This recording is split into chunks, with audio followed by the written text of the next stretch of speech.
जोहार, नमस्कार। रांची दूरदर्शन केंद्र के अबुआ झारखंड कार्यक्रम में आप सभी दर्शकों का हार्दिक स्वागत है, हार्दिक अभिनंदन है। आज हम अबुआ झारखंड कार्यक्रम में सरहुल पर्व और उसकी प्रासंगिकता तथा युवा वर्ग इस विषय पर चर्चा करेंगे। और इस विषय पर चर्चा करने के लिए हमारे बीच दो युवा विद्वान साथी मौजूद हैं। हमारे साथ हैं डॉक्टर अभय सागर मिंज। डॉक्टर अभय सागर मिंज एसपीएम महाविद्यालय में एंथ्रोपोलॉजी के विभाग में कार्यरत हैं और इसके साथ ही साथ वे अंतर्राष्ट्रीय लुप्तप्राय भाषा प्रलेखन केंद्र के निदेशक भी हैं। और उसके साथ दूसरे साथी हैं doctor Parvati Tirkey. Doctor Parvati Tirkey Ramlakhan Singh Yadav college में प्राध्यापक हैं। उन्होंने पीएचडी की है और अभी उन्हें प्रलेख नवलेखन पुरस्कार से सम्मानित किया गया है। वो देश भर में कई कार्यक्रमों में आदिवासी साहित्य और हिंदी के कार्यक्रमों में भाग लेते रहे हैं। तो हम जानना चाहेंगे सबसे पहले इन दो साथियों से एक एक करके कि ये जो सरहुल त्यौहार है, अभय जी जरा आपसे ही पहला सवाल है ना, कि ये जो हमारा सरहुल त्यौहार है तो बहुत ही उत्साह से पूरे झारखंड में, झारखंड के बाहर भी मनाया जाता है। तो इसमें युवाओं की बहुत सहभागिता रहती है। तो ये जो सहभागिता है उसके कई नकारात्मक सकारात्मक दोनों पक्ष भी दिखते हैं। तो हम चाहेंगे कि इन दोनों पहलुओं पर आप संक्षेप में कुछ बताएं। जी, आप जोहार सभी दर्शकों को। जब आप कहते हैं युवा वर्ग सरहुल, तो कहीं ना कहीं मुझे लगता है आप इस बात से सहमत होंगे कि कहीं ना कहीं जो ट्राइबल फिलॉसफी है, आदिवासियत है, वो उससे कहीं युवा दूर हो रहे हैं। तो सर्वप्रथम मैं चाहूँगा कि सरहुल, जिसे हम प्रकृति का विवाह, अगर जनजातीय दंतकथाओं में आप देखेंगे तो इसको पृथ्वी और सूर्य का विवाह के रूप में देखते हैं। तो बड़ा सुंदर चित्रण किया हुआ है, जहाँ ये कहते हैं कि खासकर झारखंड के संदर्भ में कि जब पलाश के फूल आ रहे हैं तो लाल रंग जो है यौवन का प्रतीक हो जाता है। और जैसे ये लगता है कि अब पृथ्वी में यौवन आ रहा है, तो विवाह उनका सूर्य से होना है। तो फिर उसके बाद हम देखते हैं कि हल्दी के रूप में वो सखुआ का पीला फूल हमें देखने को मिलता है। ये सारी गतिविधियां होती हैं। आदिवासी दंत कथा में एक वैज्ञानिकता है, जब वो देखते हैं कि सूर्य का क्या प्रभाव है पृथ्वी में, पूरे प्रकृति को बनाए रखने में। तो विज्ञान कहता है फोटोसिंथेसिस या प्रकाश संश्लेषण जिसे हम कहते हैं। तो वो ज्ञान कहीं ना कहीं तक हो सकता है शाब्दिक अर्थ उन्हें ना पता हो, लेकिन वो सूर्य की जो प्रभाव थी पृथ्वी पे, उससे एक नया यौवन पृथ्वी पुनः जागृत हो पड़ती है, पुनः यौवन प्राप्त करती है। तो ये सरहुल को मनाने का एक तरीका हो गया। तो इस वैज्ञानिकता को मुझे लगता है युवा वर्ग के बीच में संप्रेषित अच्छे ढंग से होना चाहिए। जब ज्ञान की वृद्धि होगी तो मुझे लगता है उनमें वो गौरवान्वित करने की जो भावना है वो और अधिक आ पाएगी। मात्र भारत की बात नहीं है, विश्व के अनेक देशों में इस प्रकार का प्राकृतिक का पर्व मनाया जाता है। आप मलेशिया में देख ले, जहाँ इसे कालीमंतान कहते हैं। इंडोनेशिया, वियतनाम हो गया, जहाँ इसे टेट कहते हैं। इसी प्रकार से नेपाल में भी है, अफ्रीकन कंट्रीज़ में भी है, जहाँ पे प्रकृति का जो नव यौवन होता है या प्रकृति वापस पुनः अपने यौवन को प्राप्त करती है और प्रकृति के पर्व को महत्व लोग समझते हैं, तो वहाँ इन सभी देशों में इसको मनाया जाता है। तो युवा वर्ग को इन सब चीज़ों से कनेक्ट करने से मुझे लगता है इससे ज़्यादा और बेहतर ढंग से वो आगे इसको बढ़ा ले जा सकेंगे। अच्छा, ये अब हम लोग डॉक्टर पार्वती तिर्की से पूछेंगे कि ये जो हमारे अभय जी ने कहा उसको और जरा आप कैसे विस्तार देंगे, इसमें और क्या जोड़ना चाहेंगे, कैसे हमारे झारखंड में इसको कैसे मना रहे हैं युवा वर्ग, कैसे उसमें शामिल होते हैं, क्या सोचते हैं, इसको इस पर विषय में ज़रा कुछ बताएं। जी, धन्यवाद काका।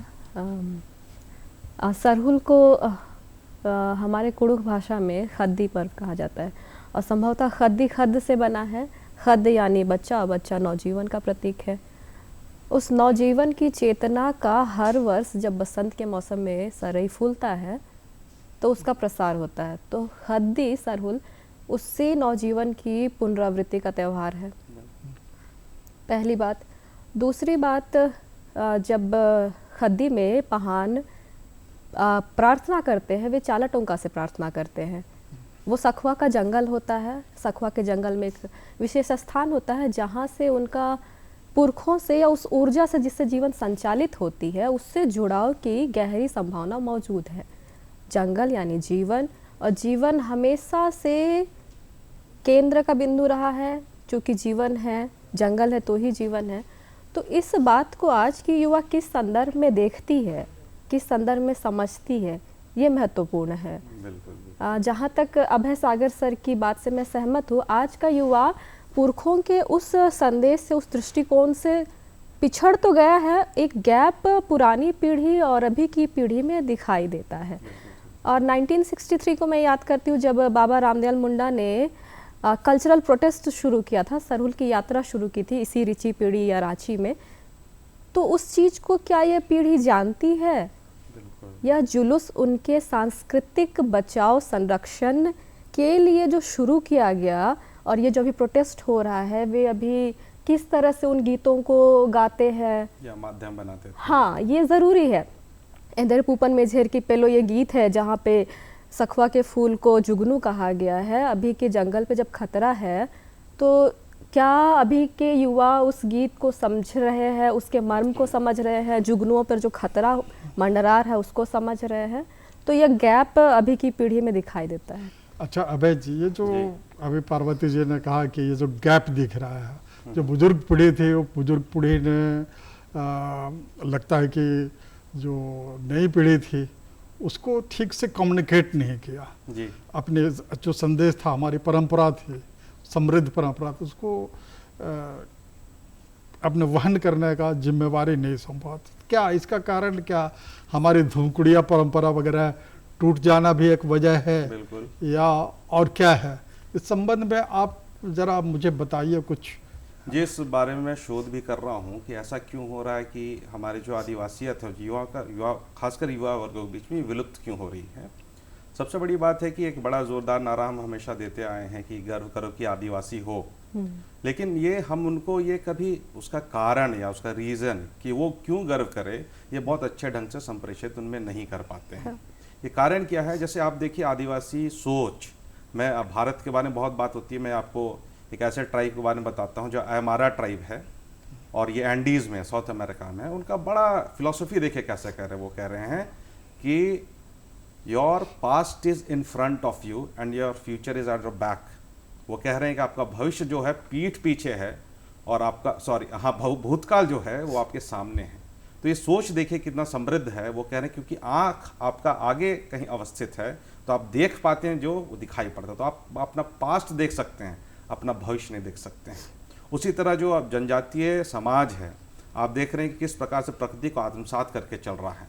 बोधी करके जनजाति है इथोपिया की, आप विश्वास करें कितना मन को भावना से ओतप्रोत कर देता है जब जानते हैं कि वो एक पेस्टोरलिस्ट या पशुपालक समाज है और वो लोग के बीच में पशुओं के लिए भी गीत हैं, पशुओं के लिए वो गीत गाते हैं। तो ये सब जो समृद्धता जो दिखता है जनजातीय समाज में, हमको अपने स्थानीय स्तर पे भी जो हमारी सोच है प्रकृति को लेके, जल जंगल जमीन को लेके, सामूहिकता को लेके और उसमें जो वैज्ञानिकता है, क्योंकि आदिवासियों को ऐसे कह देना कि यूं ही करते थे या जंगल में रहते हो, उससे कहीं ज़्यादा ये चीज़ अब उभर के सामने आ रहा है। अब एक रिसेंटली पिछले दशक में रिसर्च हुआ था जहाँ hunters and tribes, Hunter and gatherers जो हैं, जो खेत करते हैं, खाद्य संकलन करते हैं, वो दिन में मात्र 2-3 घंटा कार्य करते हैं। और आप और हम जो अब शहरी कार्य क्षेत्र में आ गए हैं, शायद हम लोग सुबह 9 बजे से शाम 5 बजे तक ड्यूटी करते हैं। और उनका जब हैप्पीनेस इंडेक्स देखते हैं तो उनका काफ़ी सेटिस्फैक्ट्री लाइफ है।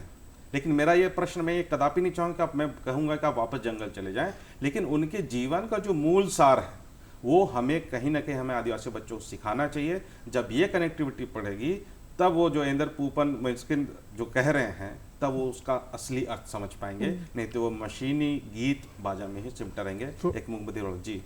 तो इसका मतलब हुआ कि हमारे अंदर जो बहुत सारी अच्छाइयाँ हैं, जी बहुत सारी जो समृद्ध परंपराएं हैं, जी जो अच्छे मूल्य हैं, जी उसको हम लगता है कहीं पर आधुनिकता के प्रभाव में आकर या पश्चिमीकरण के संकट से जूझते हुए जी। हम लगता है कि उससे को संभाल नहीं पा रहे हैं। तो पार्वती जी से पूछूंगा कि इसको हम लोग युवा वर्ग कैसे संभाल सकता है, या आप तो एक कॉलेज में पढ़ाती जी, हैं, जी। तो आप इसमें कैसे योगदान कर सकते हैं कि हमारे जो युवा वर्ग है वो इन मूल्यों से परिचित हो सके और उन परंपराओं से बहुत ही गहराई और आत्मीय ढंग से जुड़ सके। इसके लिए आप क्या करना चाहेंगे इस संबंध में आप?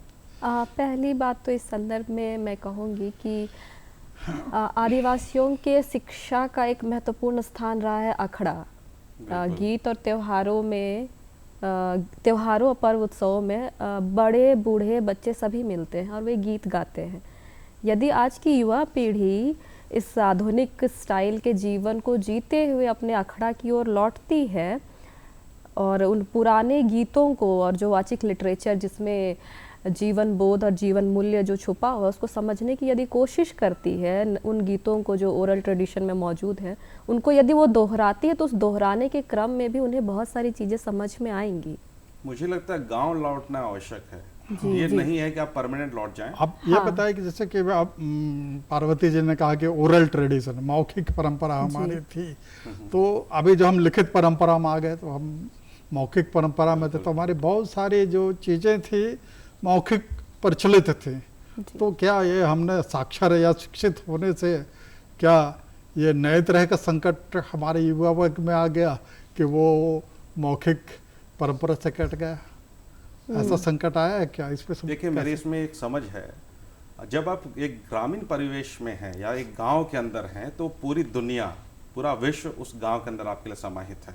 अगर आप उस गांव की परिधि से नहीं निकलते हैं और उसमें जो आपका देशज ज्ञान है, आपने उस क्षेत्र में हजारों वर्ष तक निवास किया है, वहाँ की परिस्थितियों से जूझा है, वो उस विज्ञान का काट किसी भी दूसरे विज्ञान के पास नहीं है। लेकिन जब आप गांव की परिधि से बाहर निकलते हैं और फिर ये पूरा विश्व, जो सच का विश्व ग्लोबल है, उसका भाग बनते हैं, तो आपको बिल्कुल शिक्षित होना आवश्यक है, उन नए नियमों को जानना है। क्योंकि जब गांव से बाहर की परिस्थितियों में आप आते हैं तो नए प्रकार की चुनौतियां आती हैं, तो निश्चित शिक्षित होना बहुत अनिवार्य है। और जब शिक्षित होंगे तो आप तर्क दे पाते हैं, नहीं तो आप जिद पड़ते हैं कि मैंने जो कहा वही सही है। तो मुझे लगता है जब एक संतुलन बनाने सीखना होगा आदिवासी समाज को, युवा को, कि अगर आप गांव लौटते हैं कुछ समय के, अल्प समय के लिए, छुट्टियों में, किसी समय में, या कर्म या सरों में, जब मैं छोटा था मैं देखता पूरा अखड़ा भरा हुआ होता था। अब आप जाएंगे तो कुछ छोटे बच्चे मिलेंगे, कुछ बुजुर्ग मिलेंगे, लेकिन अब जो युवा वर्ग है वो कहीं कार्य करने, कहीं वो माइग्रेट कर गया है, तो वो खालीपन अखड़ा में दिखता है। तो जब आप कोई बुजुर्ग व्यक्ति कुछ देना चाह रहा है लेकिन उसे लेने वाला, ग्रहण करने वाला कोई ना हो, तो गैप मिटाना मुश्किल होगा। लेकिन मुझे लगता है जो निकटतम क्षेत्र में है, शहरी क्षेत्र में, अगर अपने गांव लौट सकते हैं अल्प समय के लिए ही, समय समय पर, तो बिल्कुल लौटिए। और मुझे लगता है ये रिवाइवल का एक बहुत बड़ा जरिया बन सकता है। आपने सही कहा कि युवा वर्ग है वो कहीं पर कट रहा है अपनी चीज़ों से, लेकिन मैंने भी देखा है जैसे कि यहाँ जो कार्यक्रम होते हैं, सांस्कृतिक कार्यक्रम, सरहुल पूर्व संध्या वगैरह, तो वहाँ मैंने देखा है कि लड़कियाँ, कई प्रोग्राम में लड़कियाँ मांदर बजा रही हैं। हाँ। लेकिन मुझे बहुत आश्चर्य लगता है, दुख भी होता है कि वहाँ लड़के मांदर बजाते हुए, हाँ, नगाड़ा हाँ। बजाता हुए नहीं दिख रहे। हाँ। तो ये पार्वती जी ऐसा क्या है कि ये लड़कियां मादर बजा रही हैं और लड़कों को मादर बजाना चाहिए था, ऐसा क्यों हो रहा है? और इसको कैसे हम, इस संकट से कैसे उबर सकेंगे? धन्यवाद काका, ये सवाल बहुत महत्वपूर्ण है आपने पूछा। ये इन दिनों मैं भी देख रही हूँ कि लड़कियां गीत गा रही है, वे पुरखे जो साहित्य, जो गीत रचे गए हैं उनके साथ अपने कदम मिला रही है, वे गीत गा रहे हैं पुरखों के साथ। लेकिन लड़कों के साथ ये हो रहा है कि वे मांदर बजाने में अक्षम होते जा रहे हैं। तो इसकी बड़ी वजह क्या हो सकती है? अभी जो अलग तरह की जीवन परंपरा से वो जो जुड़ गए हैं, वहाँ पे मांदर बजाना किस तरह से ज़रूरी है, इस चीज़ को यदि वे समझ पाते तो ये बेहतर होता। गीत नाच, मांदर, ये हमेशा से हमें प्रकृति के नियम के अनुसार हमें अनुशासित करता है। इस उद्देश्य को यदि समझते हैं तो आज की पीढ़ी अवश्य जो मांदर उनसे छूट गया है उस ताल को बजाने की कोशिश करेंगे। इसमें अभय जी, इसमें आप करना कुछ चाहूंगा। जोड़ना चाहेंगे? हाँ, बोलिए। मैं थोड़ा रोक नहीं पाया अपने आप को। ये चीज़ बिल्कुल देखने को मिल रहा है और मुझे लगता है ये अच्छा संकेत है। लेकिन अगर आप आदिवासी नृत्य और गीत का जो साथ का समावेश है तो उसको ध्यान से देखेंगे तो होता क्या है कि जब पुरुष बजाते हैं तो वो कुछ राग अपनी तरफ से या कुछ गीत की शुरुआत करते हैं और अमूमन ये होता है कि महिलाएं उसका उत्तर देती हैं। तो ये जो लय है कहीं न कहीं गड़बड़ा तो रहा है, लेकिन मुझे लगता है ये कारण ये भी हो सकता है कि ऐसे बालिका छात्रावास हैं जहाँ लड़के नहीं हैं तो बेटियां वहाँ बजाना शुरू कर रही हैं, बहनें बजाना शुरू कर रही हैं। लेकिन ठीक है, अगर ये लय अगर महिला के द्वारा महिला से ही हो रहा है, अगर ये कंटिन्यू करता है तो अच्छी बात है। लेकिन बहुत बार क्या होता है कि अगर एक प्रेम में अभिभूत कोई गीत है जहाँ लड़का आवाज़ दे रहा है कि और लड़की उसका प्रत्युत्तर देती है तो वो गाने का अर्थ फिर निरर्थक हो जाएगा। अगर लड़कियां ही किसी से गाने में कह रही हैं कि हे प्रेमी तुम कैसे हो, या तुम उसके, या वो लड़की उसके सौंदर्य की क्या बोले अप्रिशिएशन कर रही है तो थोड़ा सा ऑड हो जाता है। लेकिन हाँ, आधुनिकता का प्रभाव है, पड़ा है जी। तो ये जो आधुनिकता का प्रभाव हो रहा है और हमारे जो मौलिक परंपराओं का क्षरण हो रहा है, वो लुप्त हो रहे हैं, कहीं पर गायब हो रही है, तो आप दोनों से सवाल है कि आप हम लोग इसको कैसे बचा सकते हैं? जैसे कि मैं छोटा सा उदाहरण दूंगा कि हमारे कुछ संगठन लोग हैं कि वो पत्रिकाएं निकाल रहे हैं, सरहुल करम त्योहार में पत्रिकाएं निकालते हैं, ठीक है। कुछ उन लोगों ने लिख कर अपनी परंपराओं या कुछ चीज़ों को, गीत को जानने समझने का प्रयास किया है। तो इसको और किस तरह से किया जाए? केवल और एक चीज़ होता है, केवल नाचना गाना होता है क्या? इसके अलावा हम छोटे लघु नाटक वगैरह करके इसको और बेहतर, इस कार्यक्रम को सरहुल के पूर्व संध्या होते हैं उसको बेहतर नहीं कर सकते हैं क्या? इस पर आप लोग रोशनी डालें। मैं सोचता हूँ कि आदिवासी समाज में खासकर जैसे डॉक्टर पार्वती कह रही थी कि जब डॉक्टर रामदयाल मुंडा कहते हैं कि हम नाच के नृत्य करके जो जे नाची से बाची, those who dance will survive, तो उनका वो जो एक वन लाइनर था, ये एक पंक्ति थी, वो बहुत पावरफुल था। आदिवासियों को जब भी संगठित करने का प्रयास किया गया है, आप उनको बहुत बार, मुझे लगता है, ये मेरा व्यक्तिगत धारणा, मतलब मेरी व्यक्तिगत सोच है कि उनको संगठित करने के लिए मुझे जो सबसे सरलतम उपाय दिखता है कि कहीं मांदर का थाप हो जाए, या कहीं नगाड़ा बज जाए, कहीं ढोल बज जाए, कहीं बांसुरी बज जाए, तो लोग एकत्रित हो जाते हैं।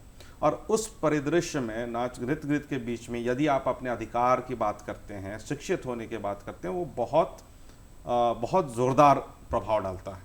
तो मैं समझता हूँ कि मेरा जो व्यक्तिगत अनुभव है कि लेखनी तो बिल्कुल होना चाहिए, लेकिन वो उतना प्रभावशाली नहीं हुआ। मैं थोड़ा सा जोड़ना चाहूँगा जहाँ पे भाषा संरक्षण की बात चल रही है।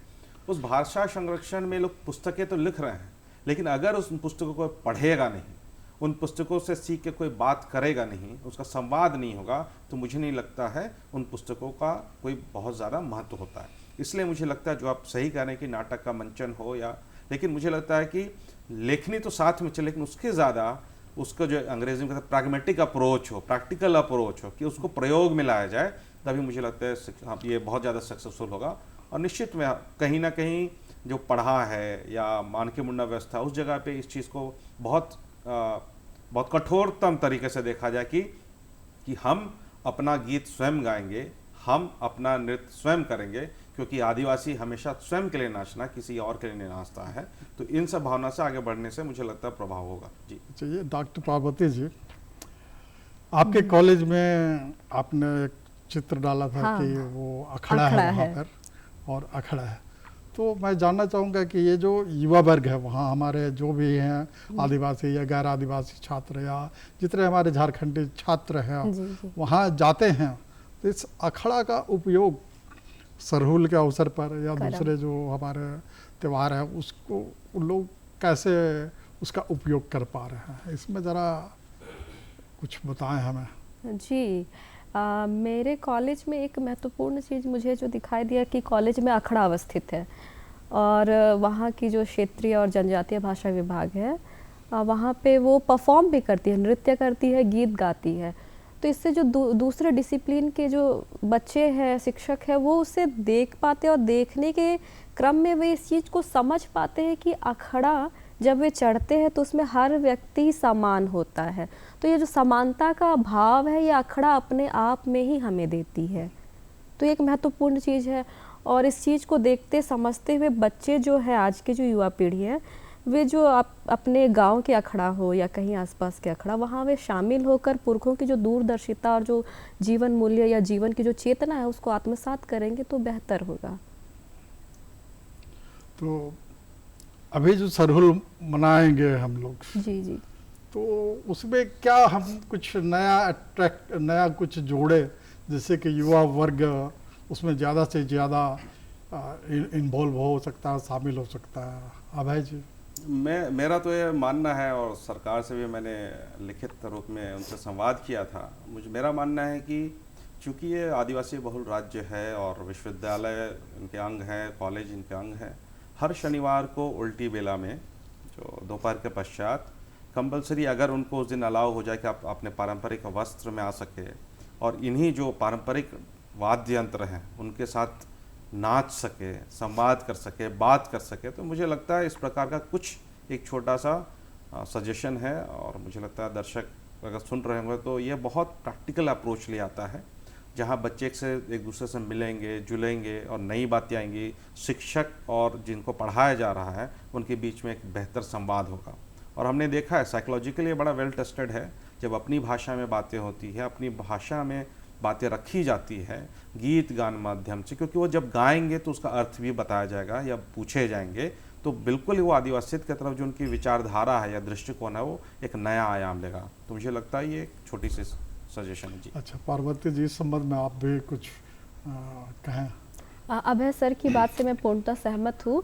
वर्तमान जो शिक्षा संस्कृति है उसके समकक्ष एक धुमगुड़िया संस्कृति की स्थापना आवश्यक है, ताकि बच्चों को एक गीत गाने का परिवेश मिल सके, नृत्य सीखने का परिवेश मिल सके, मांदर बजाने का परिवेश मिल सके। तो इन सारी चीज़ों को समाहित करते हुए आज की पीढ़ी उस पुराने जो संदेश है, जो जीवन की जो मूल्य है, उसको समझ सकती है। हाँ, ये भी तो हो सकता इसमें है। बुजुर्ग लोगों को कैसे शामिल करेंगे? जी बिल्कुल, मेरा मानना है कि अनुभव का कोई रिप्लेसमेंट नहीं है। जो और आदिवासी समुदाय में एक बड़ा बढ़िया है जिसमें बूढ़ी करम बनाते हैं। तो एक ऐसा समुदाय जहाँ उनके लिए एक स्पेशल करम, वो भी बूढ़ी करम, बूढ़े बुजुर्ग लोगों के लिए, तो सम्मान उन तक है कमी। और आदिवासी समाज में अनुभव का बहुत मोल है। मुझे लगता है उन्होंने जो जीवन से सीखा है और उन्होंने अपने पुराने पीढ़ियों से जो सीखा है, वो अगर हम तक संप्रेषित नहीं होता तो, क्योंकि कह रहे हैं ओरल ट्रेडिशन है, तो समाप्त हो जाएगा।